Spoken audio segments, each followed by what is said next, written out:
Alright folks, how you doing? Russell, TrueResults303.com. Check out the website, link in the description box. Mind, Body, Spirit, Fitness. Putting the healing back in health once again. When you're at the website, sign up for the free newsletter. Pick up your free downloads. Setting goals, fitness, and nutrition. Follow on social media, Facebook, Twitter, Google+. The podcast, all those links are down below. Coming at you today. Well, this should be a really fast video. Just a Christian Catholic view on personal property, right? I think this is something that we definitely have a misconception of, maybe, especially here in America, just because, you know, we tend to be greedy, myself included. We have a lot of things we don't really need. I mean, go to your closet and look at it.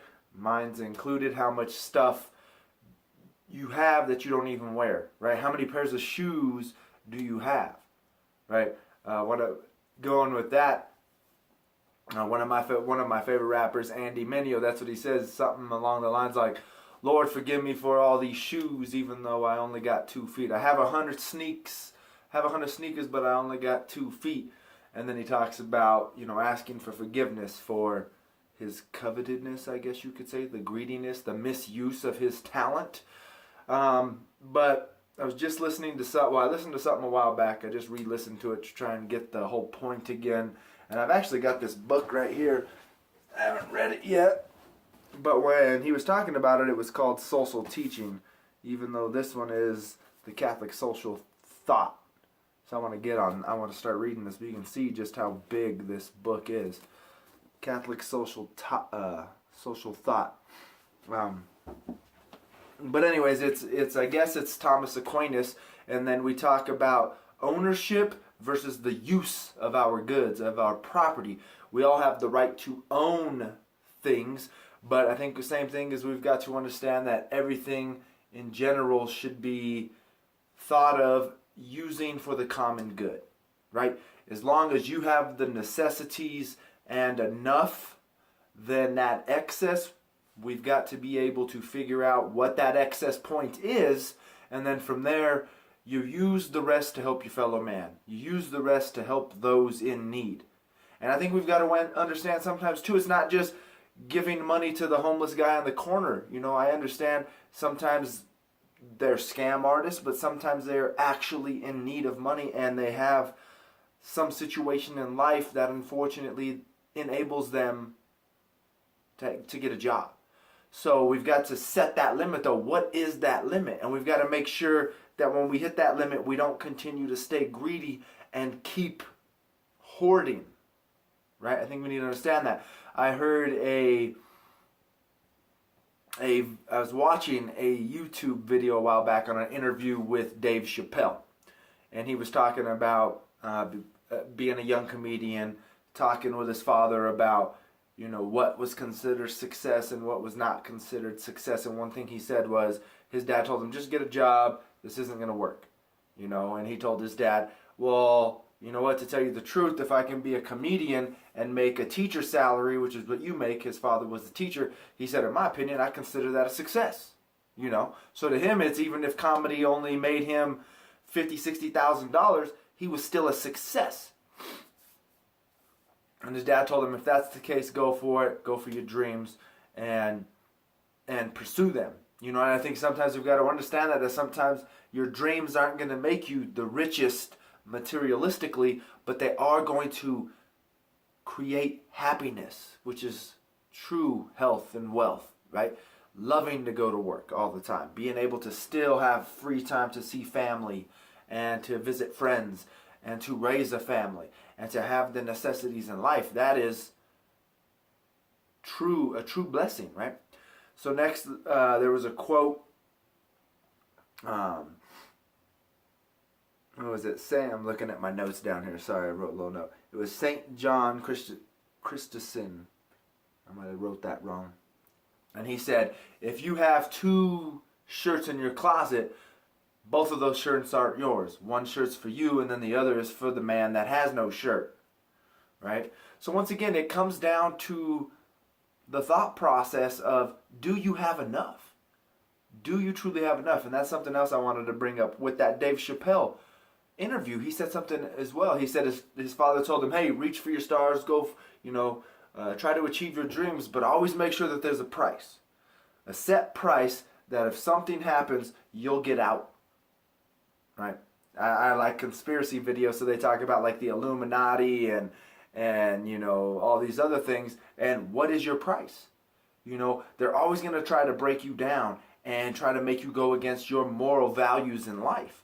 And so once again, you've got to set that limit of, once I get to here, now it's time for me to be content with what I have. And that doesn't mean, remember this, being content doesn't mean you sit back and do nothing, right? That's kind of like sorry, I got some snot dripping. That's like the story in the Bible, right? Where the man he's gathered all his seed, right? And then all of a sudden he just builds bigger barns to store it up, and then he's going to sit back and do nothing. And then all of a sudden the rains come, flood, and everything goes to waste. So you've got to understand, being content does not mean being content and no longer pursuing and trying to better yourself. Being content, once again, means I like where I'm at right now. I'm financially stable. I'm emotionally stable. My family is stable. Everything's good. Now the excess I am using to better other people. That's what it means, right?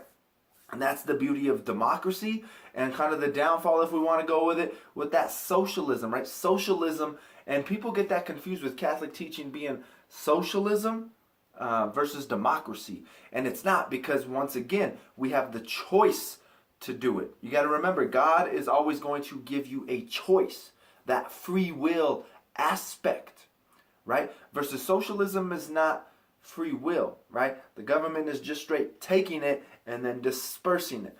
And that's the beauty of democracy. That's the beauty of the Catholic teaching. It is understanding that it's your duty to do that. We never force it upon you. It's just, it needs to be done, so you should do it. Right? That's what the definition of good is. Doing good. Doing something without expecting it in return.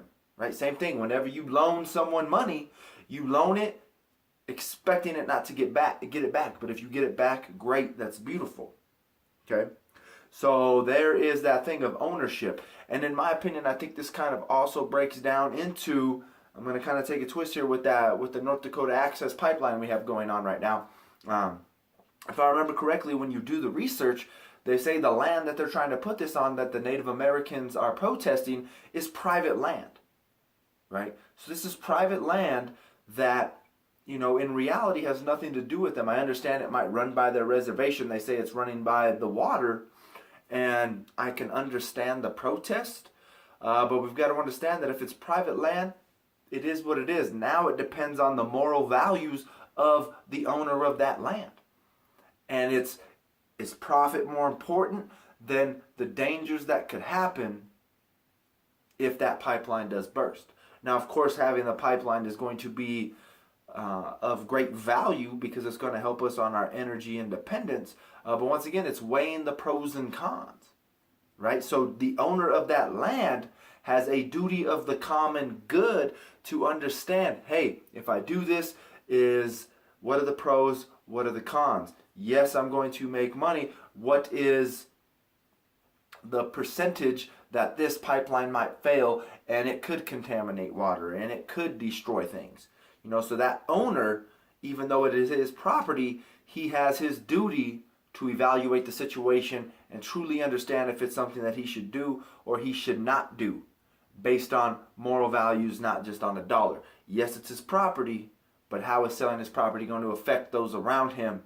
The world, America, his neighbors, whatever the case may be.